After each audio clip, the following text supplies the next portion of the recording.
जो तुम बार बार अपने दिमाग में सोचते हो, धीरे धीरे वही तुम्हारी जिंदगी बन जाता है। दोस्तों, सक्सेस कभी अचानक से नहीं मिलती।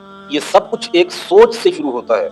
सबसे पहले थॉट आता है, फिर वो बिलीफ बन जाता है, और फिर तुम्हारी तरफ से लिया हुआ एक्शन बिलीफ को हकीकत बना देता है।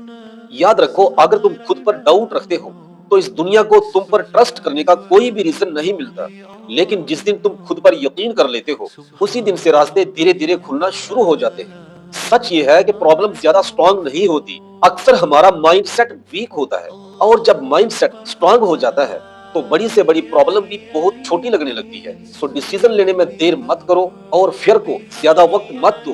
दोस्तों, फियर सिर्फ एक फीलिंग होती है जो एक्शन लेने से एकदम खत्म हो जाती है। रोज अपने गोल्स को याद करो और खुद से ये बोलो, आई कैन डू इट। याद रखो, सोच बदलेगी तो आदतें बदलेंगी, और जब आदतें बदलेंगी तो तुम्हारा फ्यूचर भी बदल जाएगा।